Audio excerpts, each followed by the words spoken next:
Are you coming in? Okay, we are live. All right. We're going live. You're not We bothering. are Just sit live. down. We're going to Come go on live. in. Come on in. We have a live studio audience today. Come on, let's keep cuddling so we get warm. All right.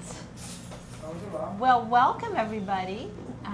Here we are for another effervescent time with Dr. E. I'd like to welcome you all here. We're on YouTube tonight, and please tell us where you're joining in from.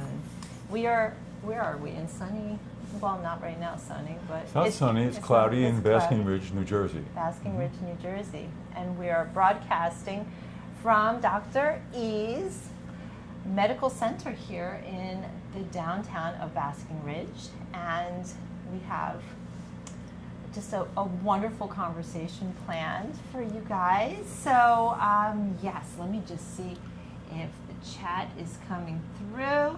If anybody is on the chat, just tell us where you are from and what brings you here. And we have a lot planned for tonight. We have Dr. E will be talking to us about getting on the road, the path to wellness.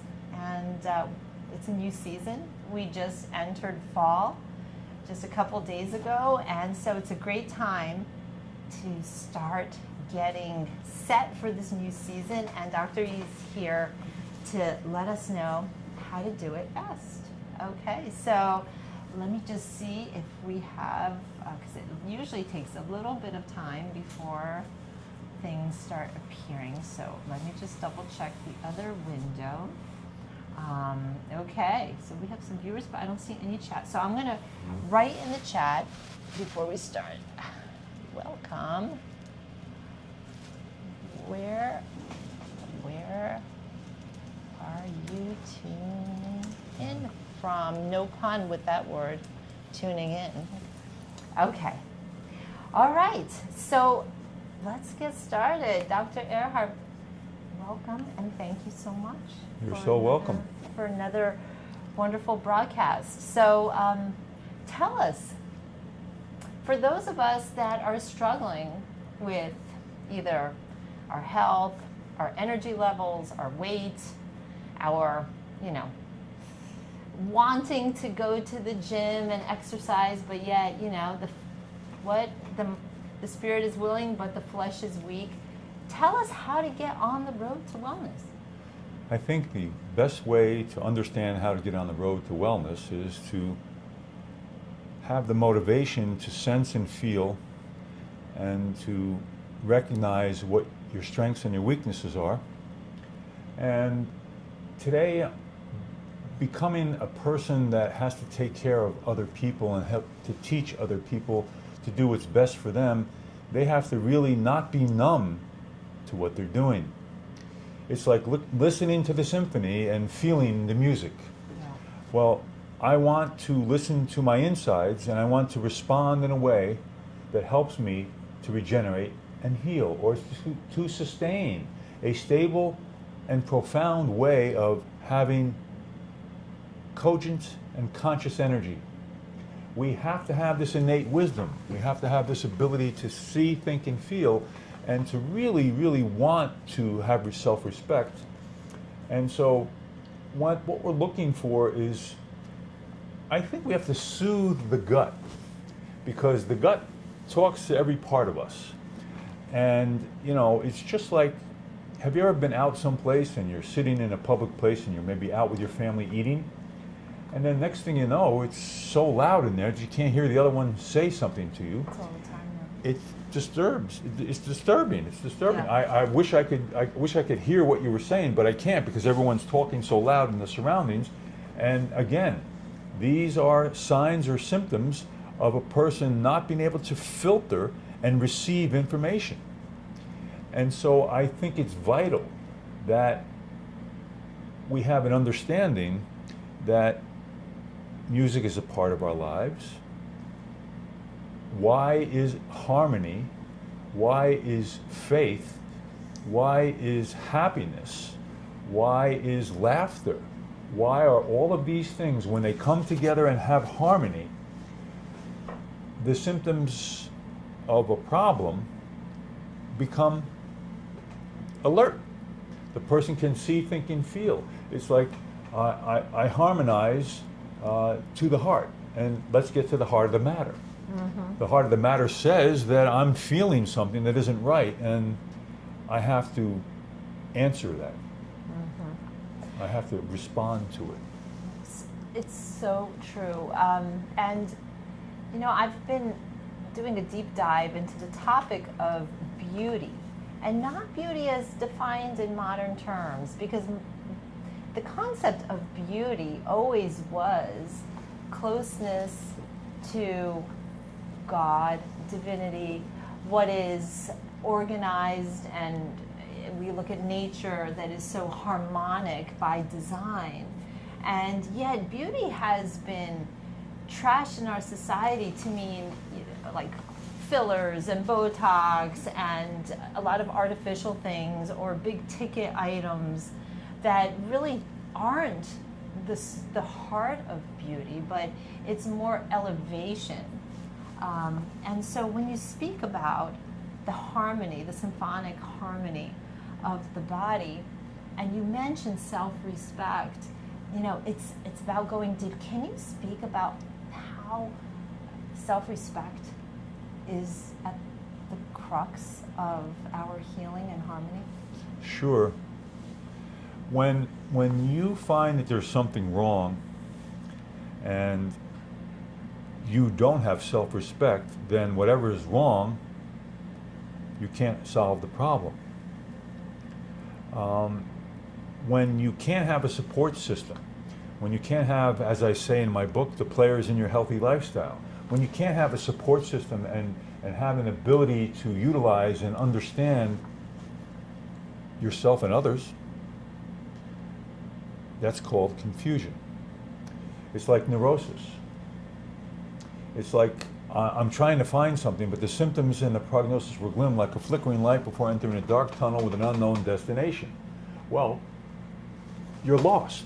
So the GPS system isn't working. You're lost. What are you going to do? How are you going to get out of here? How are you going to take and respect the destination of your goodness or badness, your wellness or your sickness? In sickness and in health, we have what we call vibrational frequencies and sounds. And sounds can push and pull a person's nerve pathways to calmness or to neurosis.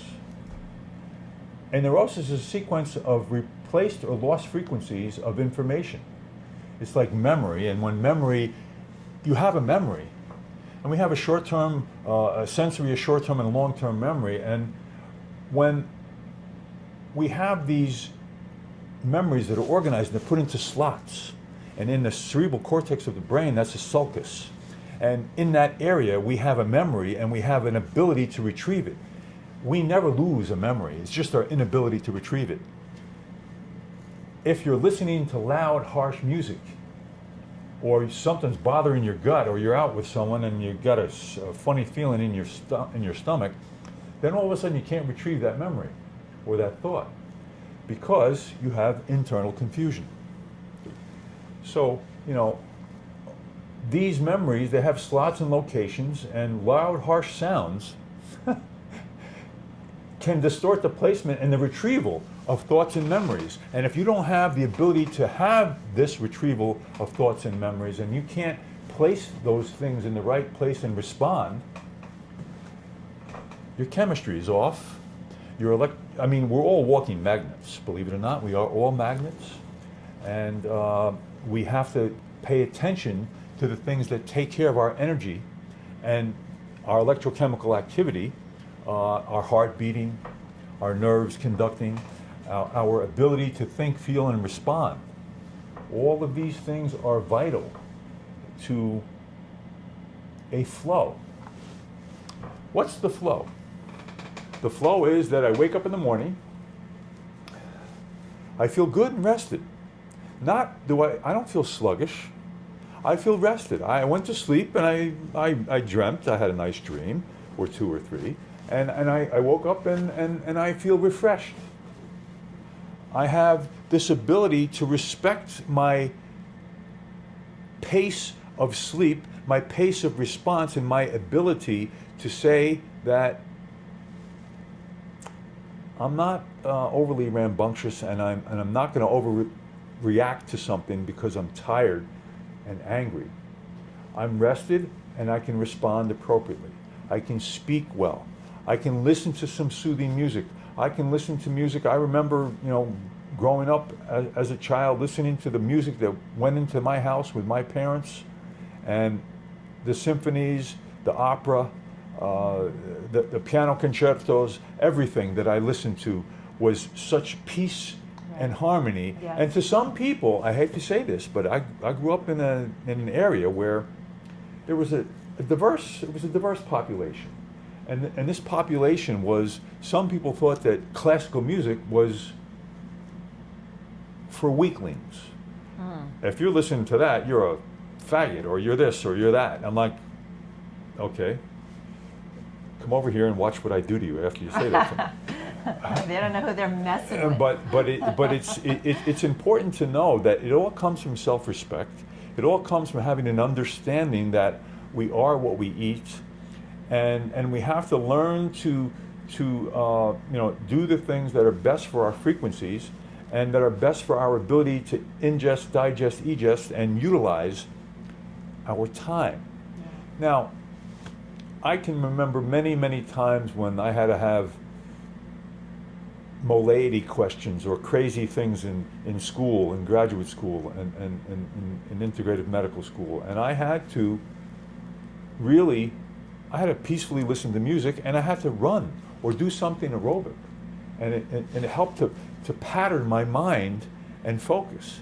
I didn't have to eat that much, because you know what? There would be times when if I ate the wrong food, I'd fall asleep. Yeah. I would go get some toothpicks and put the toothpicks under my eyelids, and I would feel much better with those toothpicks.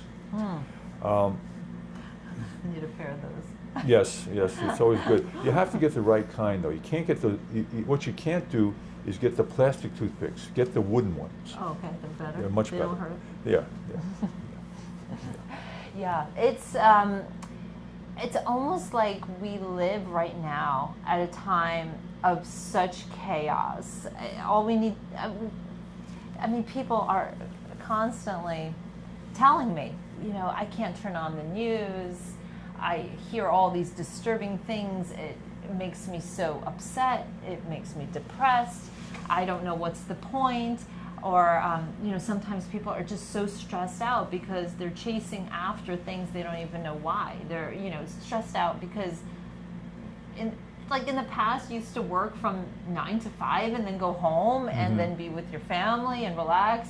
But no, now the work days are like 13, 14 hours. You have to hustle. You never have time to just be. And I love what you said, that we are magnets.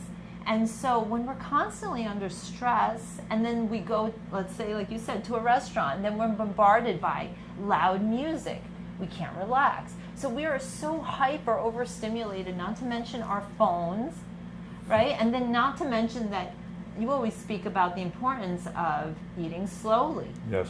Chewing your food. But how can we do that when we're late? We have to grab some kind of lunch in between, like in the car or something like this. And so, how can we just erase this script and in our own day-to-day lifestyle take back stillness and take back harmony, inner harmony, when the outer world is chaotic? I think stress is such a huge variable to all walks of life. I think that when we have stress and knowing what stress is, there can be good stress and there can be bad stress. Good stress can be motivating, bad stress can be detrimental, and as Hans Selye would say, anything that upsets a person's biological or psychological equilibrium can be a stress or stressor.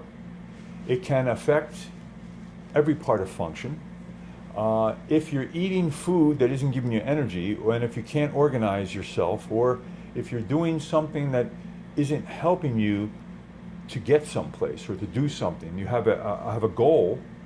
You have to focus on the goal. When you focus on the goal, you pay attention to what is there for you to do and how to go about doing it. And guess what? When you do it and you have it in an organized fashion, whether you're studying for something or whether you're going to get something for another person, you're going to have a thought about it, you're going to go through it, you're going to see that when you're able to do it and do it on time or do it with care and do it with thought, you will not have that stress and you'll be prepared. So preparation is a great reduction in our blood pressure.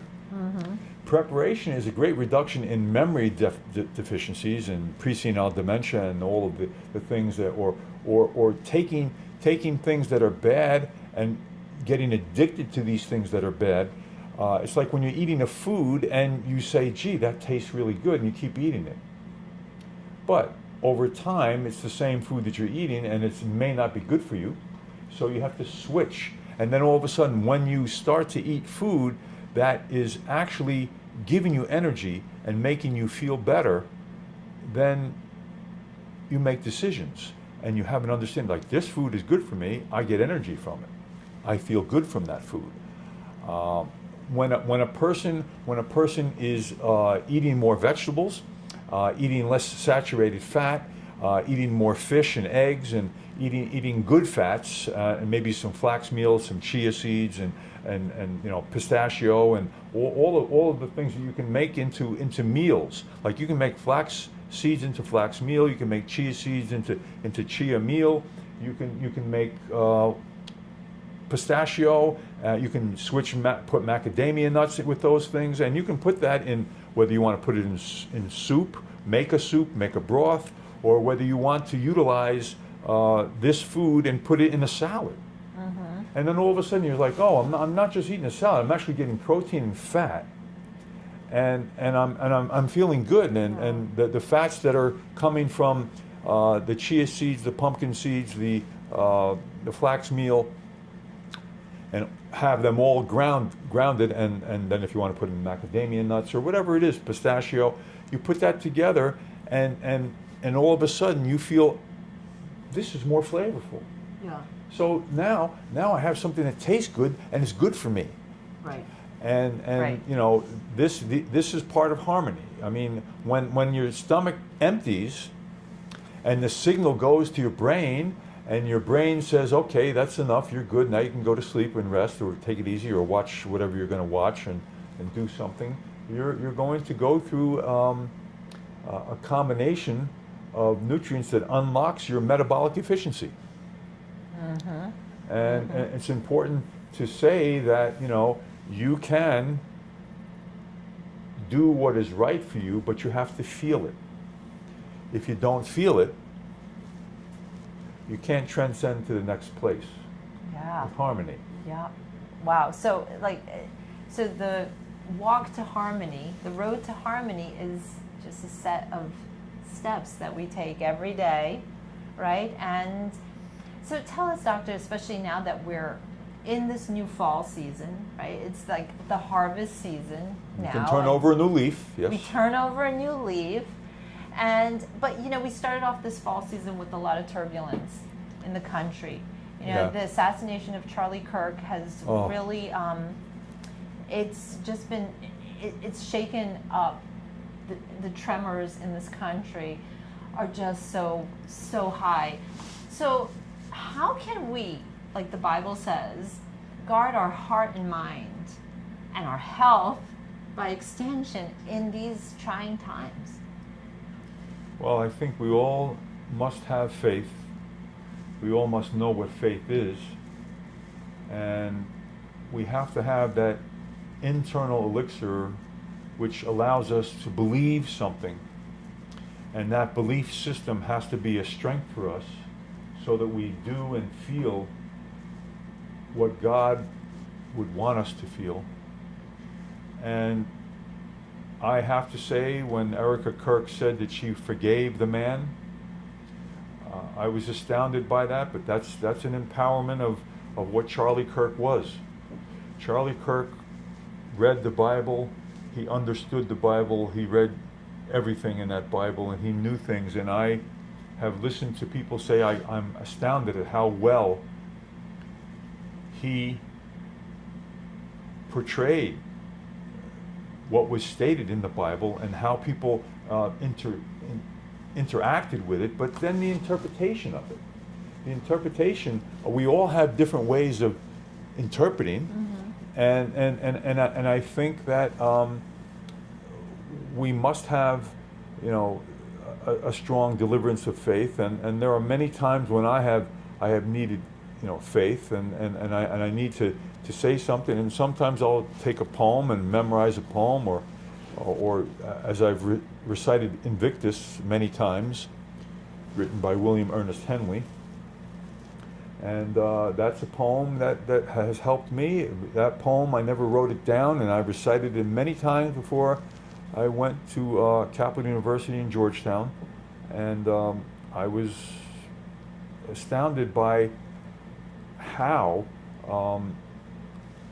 the strength of God helps motivate us. It gives us peace and harmony, and our Father is the internal part of us having grace and peace, and I think that we all must have that faith, and we must continue to let the sounds that we receive be part of our daily life and say our prayers.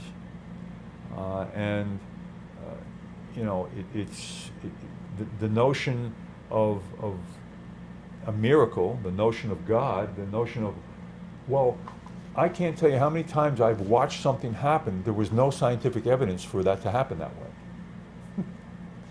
Could it have been a miracle? Yes, it could have. Was it a miracle? Yes, it was. I mean, I watched many people get hit by cars after I got hit by a car. And that was... You saw other people I get hit saw by other cars? people get hit by cars, yes. Wow. It was about 4 months after I got hit by a car. I was in South Orange Village, and I watched a man come down the steps in South Orange, and they came down the steps from the upper tier of the train station, and they walked right out into the street, and a car was turning left off of Valley Plaza and hit the man and kept going. Didn't even think that they hit the man. And I watched that after I had gotten hit and was in a coma for quite some time. And so it was, there are always messages. I get messages all the time. I get messages from my parents. I get messages from Rose's parents. I get messages from many, many walks, many, many different messages that were not spoken messages either. Right. It's like through the spirit. Yeah. Yeah.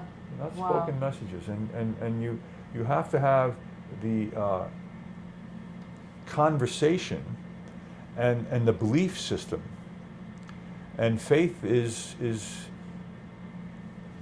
the eternal elixir which gives life, power, and action to the impulse of thought. And your thought has to be graceful. It can't be, when we go back to stress and we listen to stress, or we listen to how a person goes through stress and how a person reacts to stress. Stress is a confused broadcast. Yes, for sure. It's a confused sound. Yes. It's a non-determinate message that yields us internal cacophony.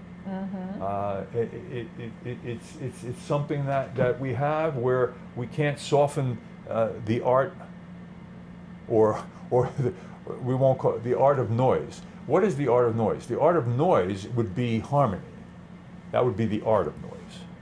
The way that we have noise that confuses us would be loud, harsh, confusing music. Well, you know something, in the past, there was, Baroque and pre-Baroque time, there was such an awareness of dissonances in music that there was something known as the tritone, still exists obviously. It's a diminished fifth, and it was called the devil's interval. It's still the sound when you hear ambulances.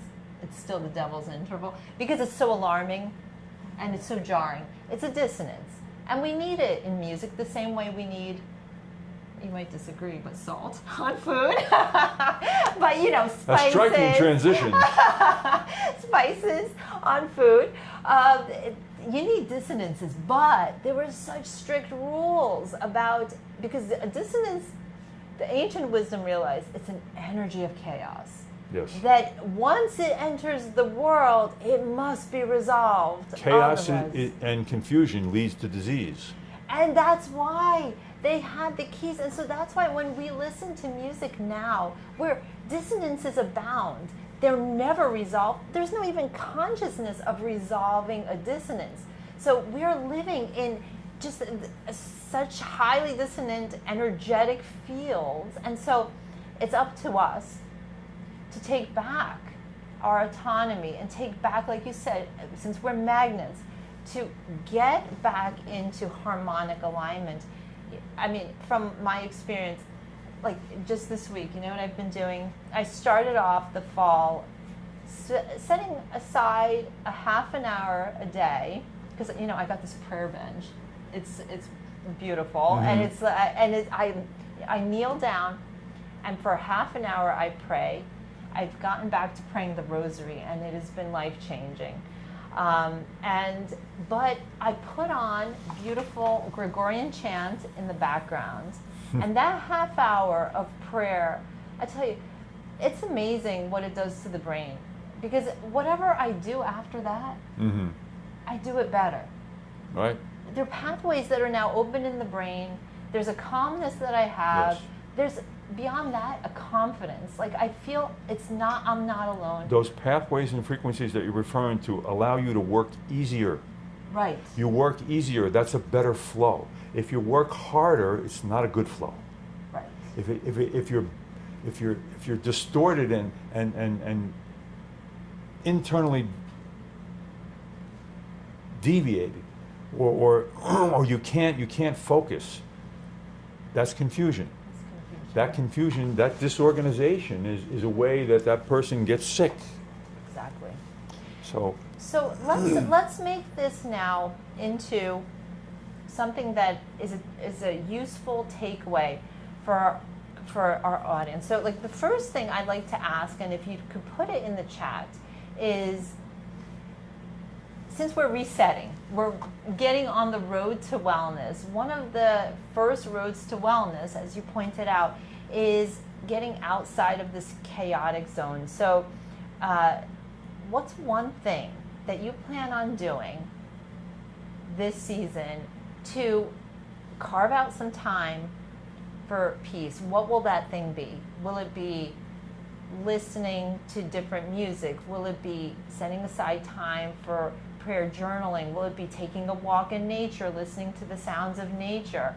Could you please write it in the chat so that, you know, by writing it, it becomes a dedication. Mm-hmm. You make a decision about something, and it gets on that pathway. Yeah, it's you know, I read somewhere, doctor, and tell me. Well, I studied this, and tell me how you see this. That when we hear something, like the Bible says, that therefore, in the Gospel of Mark it says, therefore, be careful how you listen, because you know when you listen carefully, more will be given. So we have this, you know, passive state of listening, right, where we hear traffic noise, we hear the, you know, music in the restaurant, like we said. Selective attention. Exactly. But it's still messing us up. It's still acting upon us because we can't shut our ears off. That's why we need more selective attention. Isn't it weird that you could shut your eyes, right? You could like plug your nose so you don't smell. You could shut your mouth and not taste, right? You could not touch anything, and that's fine. But hearing is something you can't shut off. No, I know that for many reasons. I have the hearing of a dog, You and do. I'm told by a lot of people at home that I'm a dog. So, you know, I can. The hearing of a dog, I have not the that you're a dog. No, I have the hearing of a dog. Yes, I can hear a pin drop in a large crowd. And I was just making an innuendo. Okay. Yes. So you know. But I think one of the other words that I have to use and bring out here is turbulence. Yeah. Turbulence is a time when you can't focus. Turbulence is when your energy is distorted and when you're fatigued and you can't make a decisive, feasible decision to the present state of mind or present state of condition. And I think we have to be able to feel ourselves and respect ourselves. And we have to be able to regenerate and heal, not just be medicated and stabilized and just continue to say, okay, well, this will get me through. This will get me through. Well, That's interesting. you know, our medication or whatever it is that we're on in the beginning is there for a purpose, and we have to understand what that purpose is, and then we have to change that purpose. Okay, all right. What are the harms, just generally speaking, obviously, if we stay on a medication too long and not allow the healing to naturally occur in our body to take over? Well, when you're on a medication or when you're taking something that's suppressing a symptom and not getting to the root cause of the problem, you're going to, over time, have other corresponding side effects that are going to cause a person to not be able to regenerate. When you're taking, like when I see a patient that is, they're taking metformin or Januvia or Janumet or something, and then you know they come back in 6 months or 3 months, and next thing you know, their glucose is worse. They haven't been told to eat any differently, or they have problems, and now they have to be given blood pressure medication and Lipitor to lower the cholesterol. So then all of a sudden time goes on. They're still not told what to do about their lifestyle. But why? They don't have the insurance units to do that. They don't have the time to spend on it. They can if they have a nurse practitioner, or if they have another part of the practice that will help to do that and teach a person to do something, and to extend the care so that it's, again, cognitive and cogent in a way that it's understandable. You have to speak with the patient, not at them, and you have to give them the information. So all of a sudden, 6 or 8 months down the line, the sugar goes higher and no one has made any change. Well, then all of a sudden, the patient comes to me and I have to change their order of their food. I have to change the pH of their stomach. And then next thing I know, in 4 to 6 weeks, they're off the Lipitor. And once they're off the Lipitor and the blood pressure medication, then all of a sudden, the glucose goes back down to normal. Huh. They've lost a lot of weight. They feel better. They have more energy. And they're like, wait a minute. So you mean metformin was to help my glucose, but I didn't know how. Lipitor was to help my cholesterol and to stop the scarring of the blood vessels on the intima lining of my blood vessels. And Enduron was to lower my blood pressure and to stop nerve conduction and act with a calcium channel blocker. So, you know, all of these things cause the liver to have confusion. So what the liver does is it releases the sugar too quickly, and then the person, you know, gets tired and fatigued and gets angry, upset, and has all the precursors to destitution. Okay, so what can be done? You know, so if there's a patient who's not been given all the facts, just been told, take this medication, and doesn't know how to supplement nutritionally, what do they do? Where do they go for answers? Well, they'll be beginning to be able to go to the book that'll come out in December. Your book. Okay, Yes. so let's just talk about your book a second. What is it called again? It's called Stay Healthy or Dead for a Long Time. So your book is going to give us those techniques. Let me tell you how the book Yes. reads. It Please. starts off with discussing me getting hit by a car. It starts off with all the things that I went through and what people were telling me that I was going to do or not be able to do. So then there's going to be a writing that I wrote during my time through this traumatic brain injury that Chester Quotes published. And this was in 1984 in July. And they published what I stated, and I stated exactly how a person has to adapt to stress, from stress, and how a person has to think they can get better and regenerate and heal. And so I was told, just graduate college with a degree in liberal arts. They didn't know where I was in college. They didn't know what I was doing or what level of what, was I in a professional level? Was that what did I want to do? I wanted to be a surgeon. I wanted to do a lot of things in the area of medicine. At one time, I thought I was going to be a mortician, and I realized I didn't want to be a mortician. And before that, when I was very young, everyone would say, "Oh, you should be a lawyer. You should be a lawyer. You should be this or be that." And my father was a brilliant man. Could talk to anybody. And he had a free ride to law school and didn't go through with it. I have a good friend. I have a really good friend. He has a twin brother, and he went through almost 3 full years of law school and decided not to practice law. And he has a dojo in Summit, and he's a judo expert. Huh, that happens. That happens. Yeah. But okay, what do you have to say to any people listening who have been told, like you've been told by doctors when you had the traumatic brain injury, all the things you wouldn't be able to do that you then did? One of the greatest parts of this book is going to be showing you real nutrition. It's going to identify health and stress.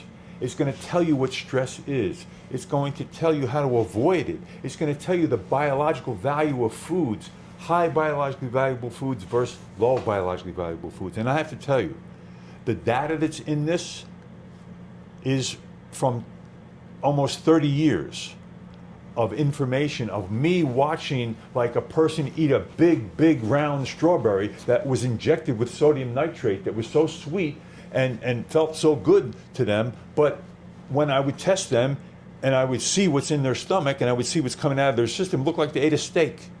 What? Yeah, because of the nitrogen, the toxic nitrogen that didn't leave their system. So, I mean, there have been many times I find mold and cantaloupe. As a food scientist, I'd find all of these things in the laboratory, and I'd be able to display this to the patient. And you're going to see these patterns in this book, but it's not difficult. It's going to be something that people are going to be able to see. Gee, so this corn isn't good because it binds tryptophan, which is supposed to make serotonin, and serotonin is supposed to give peristalsis through the digestive tract and help the food to move through the digestive tract from in your mouth down through 4 portions of your stomach and into your duodenum, into your small intestines, 22 feet of your small intestines, and out 6 feet of your large intestines. So it's going to show you how foods can help or hinder that process. Wow. Wow. And so, and this is for everybody, because there's a lot of talk like for instance, there was like the blood type you want to diet. lose weight, read the book. You want to lose Yeah? weight, read the book, Okay. yes. You want to lose weight, you want to stop diabetes, you want to stop heart disease. Yeah. It's going to show you what you can do with what we call the OMA index. The OMA index is optimum metabolic activity, meaning that it's measuring on a scale from 0 to 100 your function. So, the average person bites and swallows their food too fast. The average person drinks too much when they eat. And what that ends up doing is raising the pH of the stomach and causing a person to continue to eat. So why do you think that 85% of the population is overweight or obese in this country right now? Yeah, these are It's terrible. Wow. So you're going to see things, and you're going to see that, if you're eating food, and if you're not getting energy from your food, what does it do? It shrinks the red blood cell. If it shrinks the red blood cell, then you have no oxygen and no distribution of oxygen throughout your system. and you start to feel sluggish. Yeah. And when you don't have energy, Yeah. can you respond? Can you, I mean, if you're drinking when you're eating, if you're not, you shouldn't be drinking more than 2 to 4 ounces of water when you eat, Okay. the whole time, Okay. okay? Water is water. Fluid is different than water. Yeah. You're gonna see these things, like if you eat, you know, certain foods like eggplants, or cauliflower or something like that, those are foods that can actually cause inflammation. Like you can take Swiss chard and compare it to red Swiss chard, and you can see that red Swiss chard comes from a dark root that has more folic acid and has greener leaves and red pigment, red Swiss chard. And red Swiss chard can actually lower glucose and help the nerves, whereas regular Swiss chard can actually raise glucose. That's crazy. So there's a lot of things, like corn and peas can raise glucose. It's like you're eating a candy bar. Huh. Right? Yeah, So there's lots of together. things, yes, there are lots of things that you can do. If you eat celery and carrots together, you're good. You're going to do better. Okay. You're going to do much, much better. And carrots are great. And just remember this, you can find this in from the National Institute of Health or the NIH, and you can see that decades and decades ago, guess what beta-carotene does and vitamin C? What? It stops cataracts. Do you want cataracts? No, you don't have to have cataracts. No, we don't want that. Keep with the carotene, keep with the vitamin C, and vitamin C is vital. Vitamin C is responsible for all connective tissue, and then I talk about in the book the extracellular matrix system, which was taught to me by a man by Alfred Pissinger, a brilliant man, and he was the person that helped me to find out how to get rid of diabetes, completely get rid of diabetes. And diabetes right now, in 2023, diabetes costs this country $1.2, almost $1.3 trillion in hospital stays. $1 trillion, okay?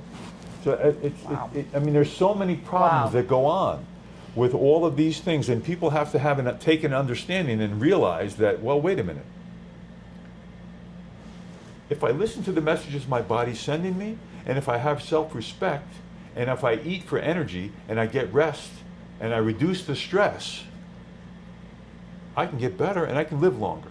Okay, but doctor, we need the book. You know, like Sherry, hi Sherry, hi Gosha, hi Becky. Listen, we're going to take viewer questions now. If you have any specific questions for Dr. E, maybe regarding nutrition, maybe regarding, you know, anything that you might be struggling with, just type them into the chat. But in the meantime, let's have Dr. E answer Sherry's question, which is, when will the book be available? Is there a pre-order link? I'm hoping that the book is available before December, and there could potentially be a pre-order link within the next 3 to 6 weeks. Okay. Yeah. We're on it. Yeah. Like, sign me up. Yeah. Now I want that handbook. I Yeah, need to know. Yeah, look, there's going to be sentences and paragraphs in that book that will travel with you for the rest of your life. Oh yeah. And the reason that they'll travel with you for the rest of your life is because they're going to help you to have self-respect.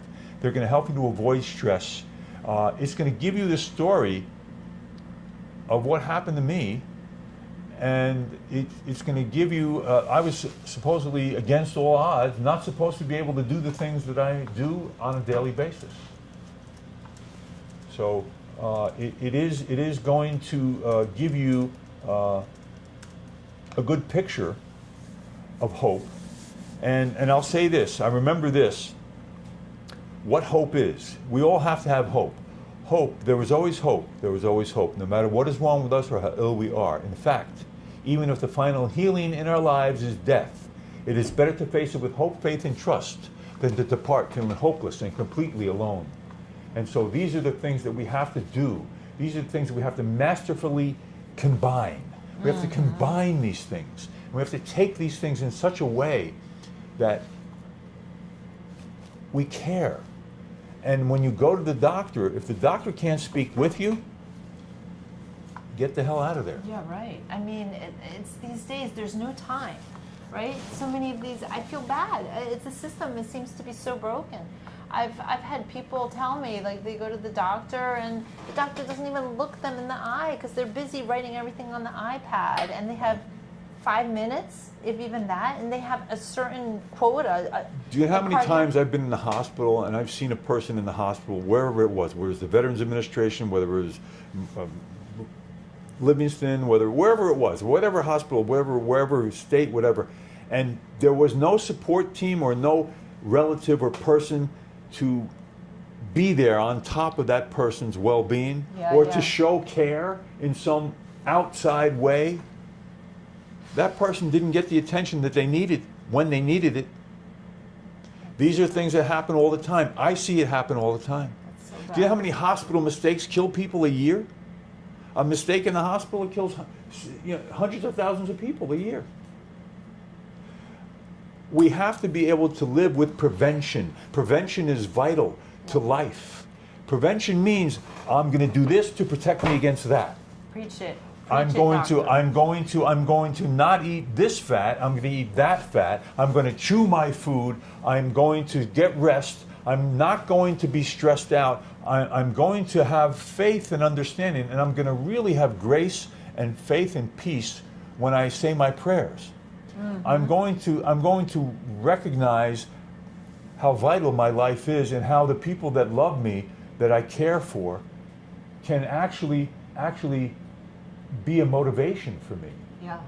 And how I want to also spend time with these people that I love, and I want to not be a burden. So I have to have self-respect, and I have to be able to say, you know what, let me go for a walk. Let me do some exercise. Exercise is fantastic. Exercise is vital. When you can take a person to eat all the good food in the world and do no exercise, and suppose you see a person that eats not so good but exercises, who's going to win that war? Oh, I know. All right. Person that exercises. You bet. Okay, we're going to play a game called Eat This, Not That. All right, I'm going to give you 2 foods, and you tell me which one is better, apple or a banana. An apple is going to be better in certain cases because it has pectin and potassium, because it's easier to digest. And if you want to mix it with something else, another fruit, it's okay. A banana is a fruit that has to be eaten alone because it's textured. It's a textured sugar, okay? If you're eating the banana and you're in the yard and you're mowing the lawn, then eat the banana. Okay. That's fine. But if you eat that banana and you're not doing anything physical, and that banana stays in your stomach, it's going to attach to other food and cause a bolus, and it's going to stay there for a longer period of time because it's a dense sugar. It's not wet like an apple. There's a difference between a wet sugar and a dry sugar. A banana is a dry sugar. Wow. Okay. Oatmeal or muesli? Oatmeal or muesli? Yeah. Oh boy. Okay. I'm going to eat the muesli so I get some muscle. I want muscle, more muscle. Saying that okay, word. I have to muesli. Okay, muesli is grain, full of grain. And it can be a little seedy, and I meant that way. I mean, it's seedy food. You know, when you have seedy food, it's just not good. But when you take the muesli, muesli can be good when you heat it. Okay. Because it's a mixture of everything. Okay. Opposed to the oatmeal, did you say? Oatmeal, yeah. Well, oatmeal is like dormant cereal. I mean, oatmeal got back in the 80s. Oh, it reduces cholesterol. It does. Okay. When you give it with cinnamon, and you don't put fruit with it. So don't mix fruit with cereal. It doesn't work. Oatmeal? Don't put fruit in oatmeal? No. Don't put fruit. Fruit has to be eaten alone. Fruit should never be mixed with other food. Like if you go and you have tangelos in your salad with your salmon, you're in trouble. Okay, that's what they do now everywhere you go. Of course, because they want to make it sweeter. Yeah. And if it's sweeter, it's a better greeter. It can greet you in a way and say, "Ooh, this is good," and it's very titillating and enticing, and you know, it's just crazy. Okay, I love this because people are coming up with a lot. So if you got any other this or that, eat this or that. Gosha Opus wants to know potatoes or pasta. I wouldn't eat a potato. A potato's a textured food. A potato has little or no value. Even sweet potato? Yeah, look, it's going to have minuscule. See, here's the problem. A sweet potato can have beta carotene. Okay. A sweet potato can have potassium and can have a little bit of magnesium. But because it's a textured potato, legume, if you mix it with other food, it kills the absorption of the other food. All right, so you're Okay. saying pasta better than potato? If you take pasta with garlic and oil, or if you take pasta with chopped up spinach or something like that, but not with meatballs and sausage. So when do you eat the meatballs? By itself? Or not at all? Don't say not at all, please.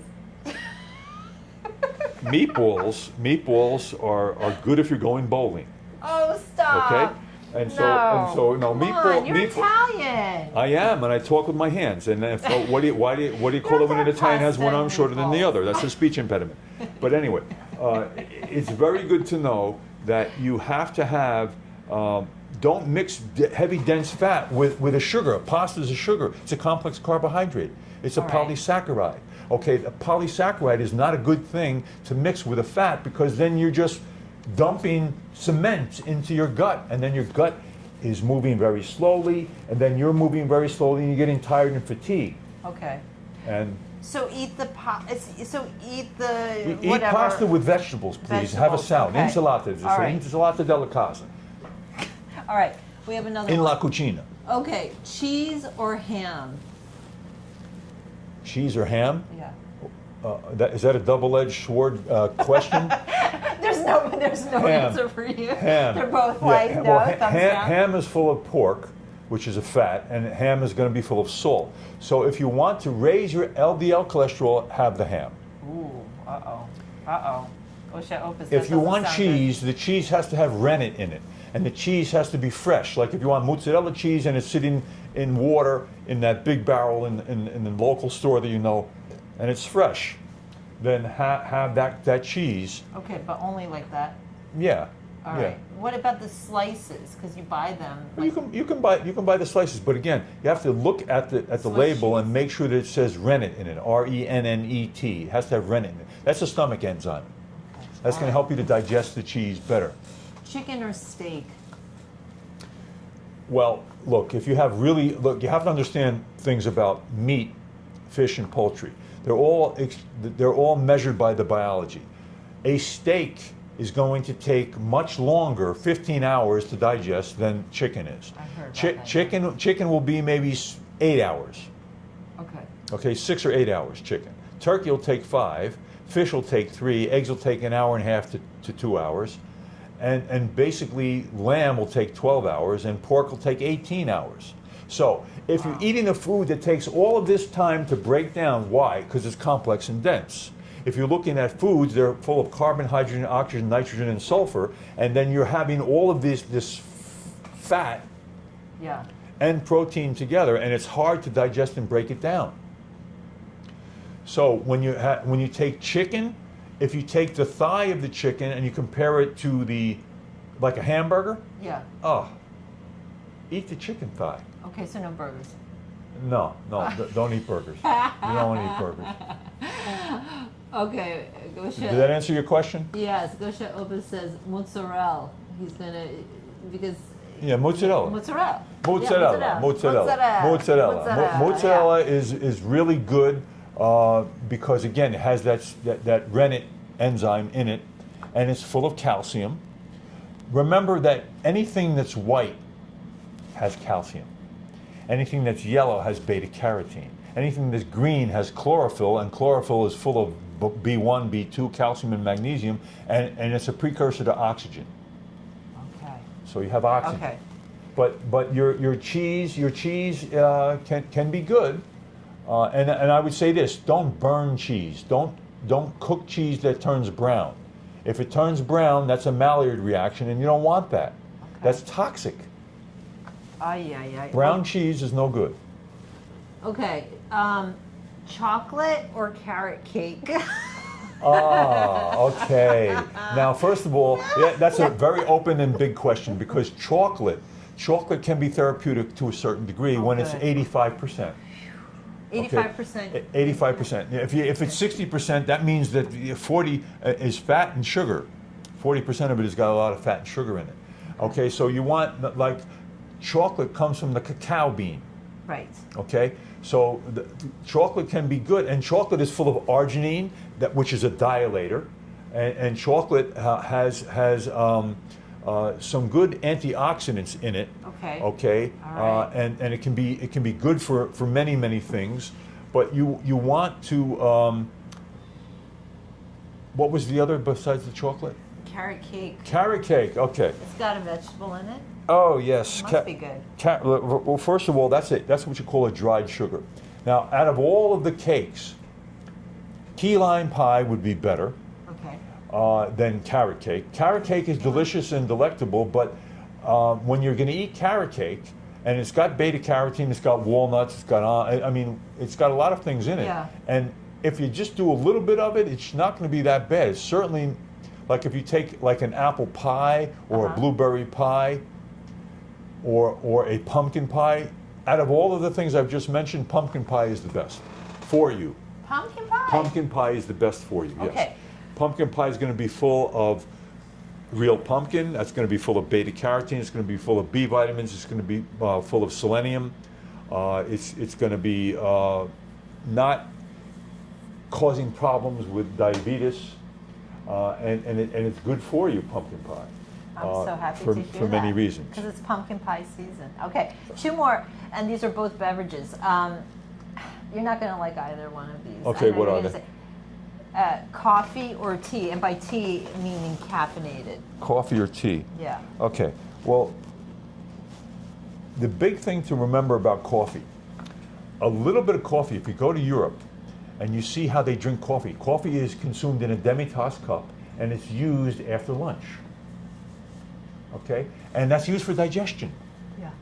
But it's not a 20-ounce goblet, and it's not what you need to get you towed out of bed in the morning, so just call It's not a AAA and get fancy- out of bed that way. But you can't be using coffee too much in that area. You know what coffee does? Why? It drains you of minerals, and it can cause problems with the nerves. It can be used as an enema. If you wanted to use it as an enema, then if you need an enema and you're constipated, have a coffee enema. Okay? So these are the things that, can Oh, boy. happen. All right. You know? Last one. Beer or wine? Okay, I'm going to say this to all of you about alcohol. Okay. Oh. Alcohol is very toxic. Alcohol causes Alzheimer's disease all day long.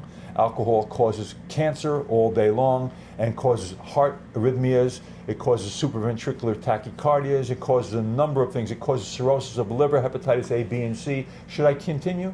Even occasional, though? No. I don't drink. I never did. I never will. I can't tell anyone. If I watch what happens with alcohol in the cell, and I did this with Dr. Majid Ali, okay? He was Columbia Presbyterian pathologist, and I watched this. I did this when I was 20-something years old, and I watched it. And you can see how the alcohol gets around the cell and suffocates the cell, and it shrinks the red blood cells so the body can't breathe. So eventually, what happens when the body can't breathe? Cancer cells form, cancer cells regenerate and recuperate, and you have problems.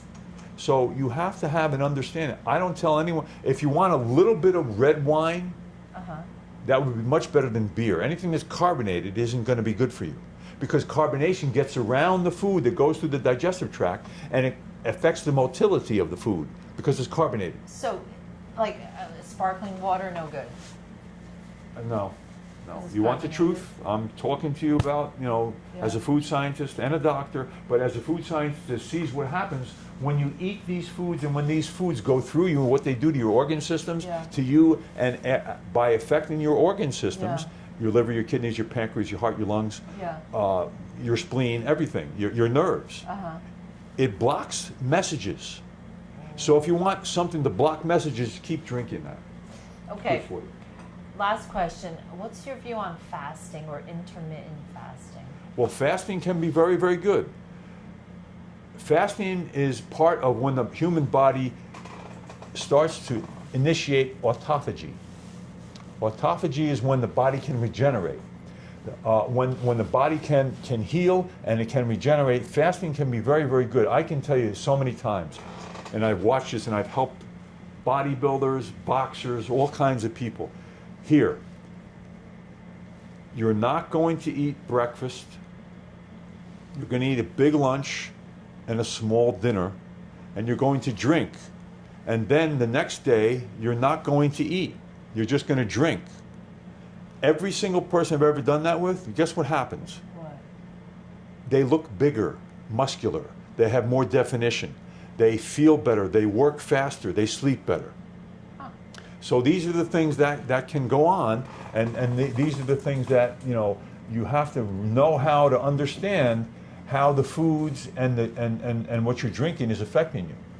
So I hope that helps That's to very enlighten helpful. you Yes, for sure. with what is best for you to do. But I'm sorry, I'm going to go right back to the alcohol and to the beer and wine. And I can never say, and as a metabolic doctor, I've never been able to say to a person, yeah, have some alcohol, it's good for you. Oh, but a little bit of alcohol is supposed to be good for you. No. It's not.